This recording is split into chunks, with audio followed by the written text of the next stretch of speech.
This is Mad Jack, this time bringing you part 2 of my arena build guide. This part is all about building the cages and the decorations and setup of how you put those cages into place, along with all the electronics that is going to go into controlling all of these cages. As you can see here, the electronics are getting quite a lot more complicated now. Now before I get started with the cages, I'm just going to go over a point that was mentioned in a comment recently in my part 1 video about setting up the power. So before we get stuck into going into cages and the advanced electronics that we've got set up here, we're just going to go over again how to set up the foundations of the power.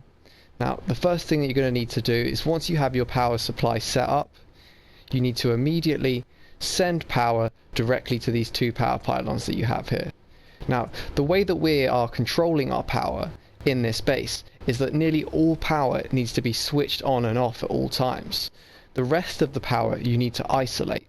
So here we're taking the mains power directly from the generators directly to these 2 pylons, which then carries on down the middle, where this is our mains power that is always turned on, and is the only source of power that is always turned on.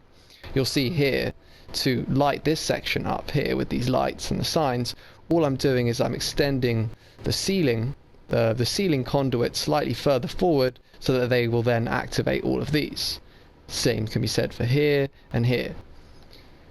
Now the reason that we're doing it this way is we don't want our power to interfere with each other. Because up here, I mean, you can already see the maze of electronics that we've got going on the roof here, and we've hardly got started. Like if we want to take a quick look at my switches setup, you'll see that we have now got 8 switches that we've used. So we've still got a lot more to go, and this roof is going to get a lot more complicated and a lot more covered in cables as we go.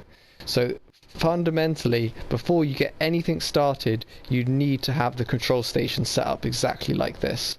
You're going to need to have these 2 power pylons for your main power supply coming off your generator, and everything else is coming off that.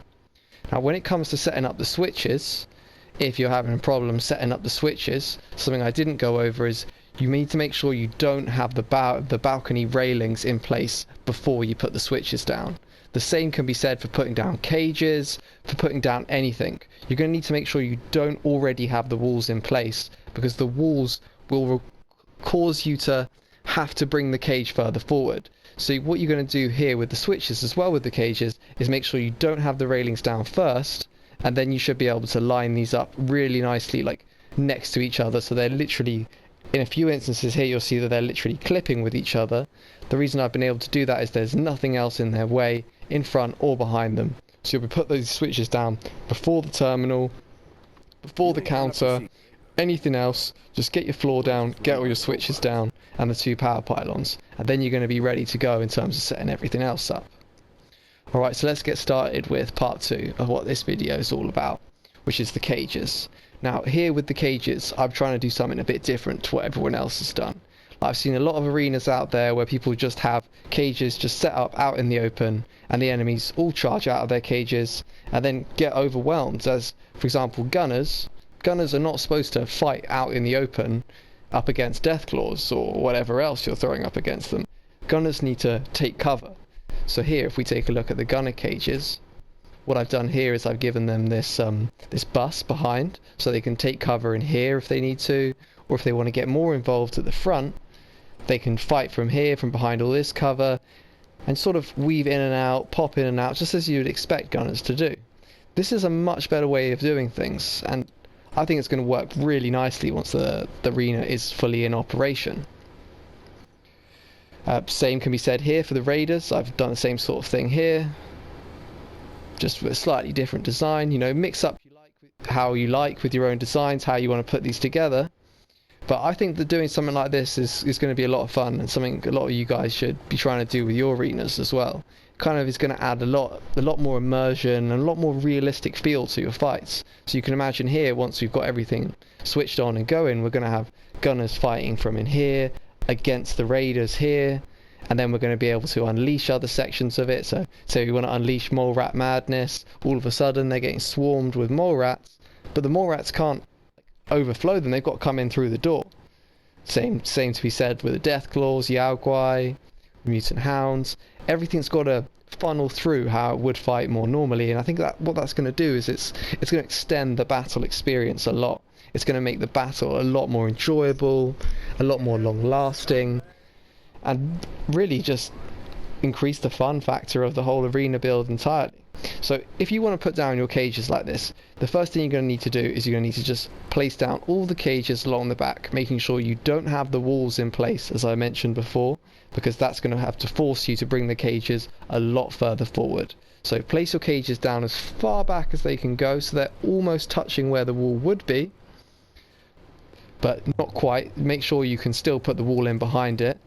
And then once you've got your cages down, you know, you decorate the front. Here I've just used some prefabs here, different types of prefabs, with some walls on the end, and, you know, mix up the designs of the structure you want to put in front of it, like how you want those cage creatures to fight. Of course, you don't have to do a one-story building. You could have all the raider cages on the second floor, and they all have to come out and funnel down through the front door to fight.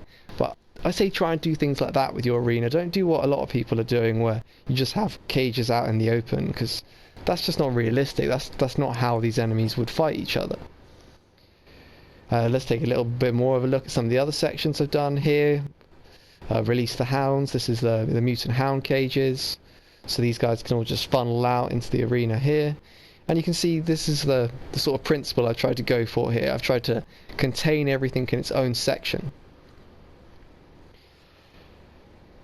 And yeah, over here we've got the death claws, which are obviously a bit harder to contain. Same with the Yaoguai. But I've set up this little section here where I can, later in part 3, we're going to be going over setting up all the traps. So this is going to be very useful here, this structure, when it comes to sort of weakening up the death claws and weakening up Yaoguai before they come into this section to make it a bit more of a fair fight. But we're going to go over all that kind of stuff a lot more in part 3. But for now, I guess I'm just going to take you through how to set this up. So as I said, you get the cages down, you build your structures how you like it.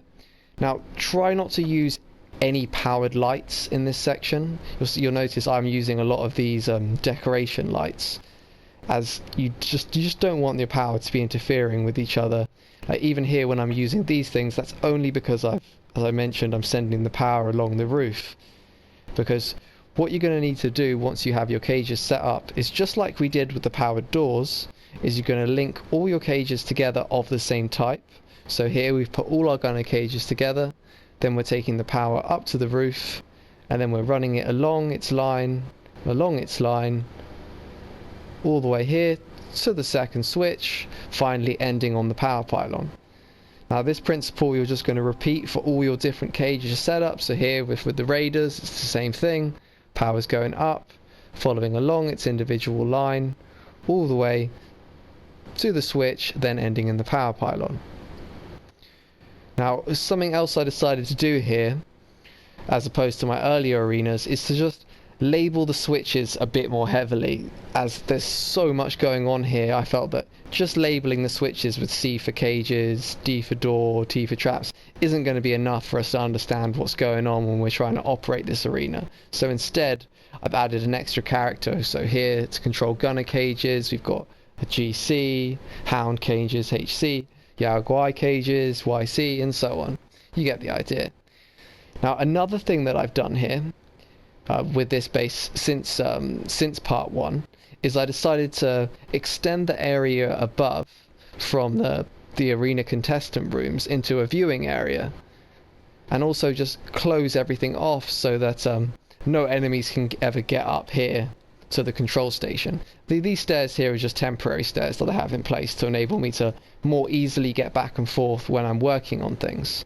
But here you'll see what I've set up here is a series of 2 doors, an in and out door to get to the control station, which is just set up with concrete blocks going down out to the outside, which I find works really nicely. And you might want to do something similar to this as well with your design, but of course this is not in any way essential. It's just kind of just adds a nice entrance way to my control station. So here what I did was to set this up. I guess I should go over this because it was actually a little bit tricky to do.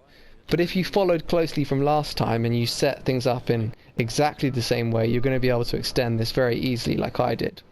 What I did was I used this normal type of grated floor here connected directly to this part, and then I used the shack upper floor connected to here so that it would bridge the gap in between the two and enable me to connect one of these stairwells here so that it would fit slightly above.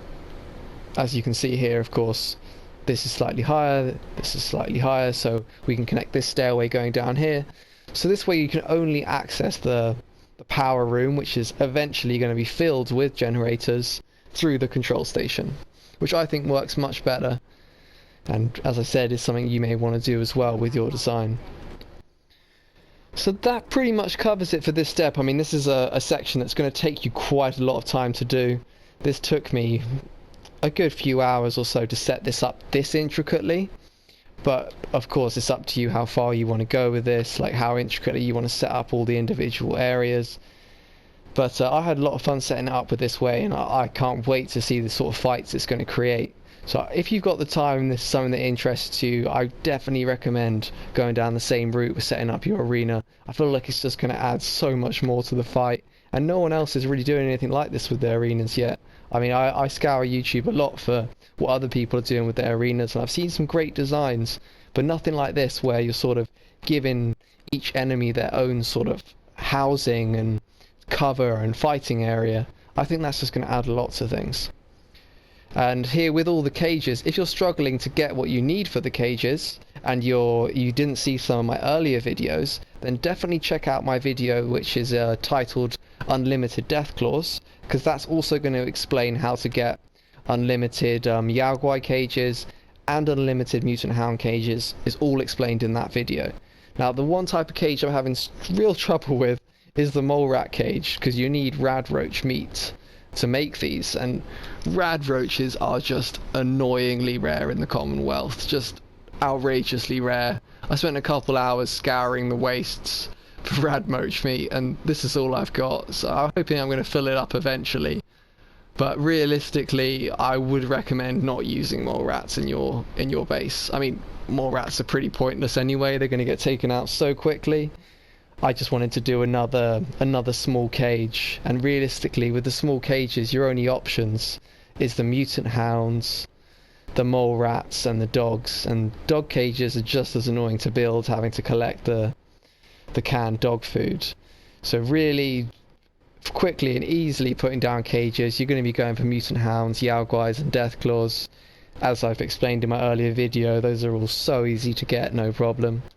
And here you'll notice we've got some traps set up ready for next step, but we're going to go over that a lot more. And of course, this is by no means all the traps that are going to be put in place. The next part, we're going to be setting up some really intricate traps. A lot of fun setting those up. We're going to be using a lot of these kind of switches, which I don't think many people do use, because most people don't see a use for them. But I'm going to take you through how we're going to use these type of switches here in combinations with the traps in really fun ways. But yeah, that covers it for part 2. Just like part 1, if you have any questions or any problems about how to set this up, or there's anything I've missed in the way in which you want to put this all together, feel free to ask me in the comment section below. And if you're all good, look out for part 3, which is coming soon, and we're going to set up some really elaborate traps. Alright, thanks for watching guys. Peace.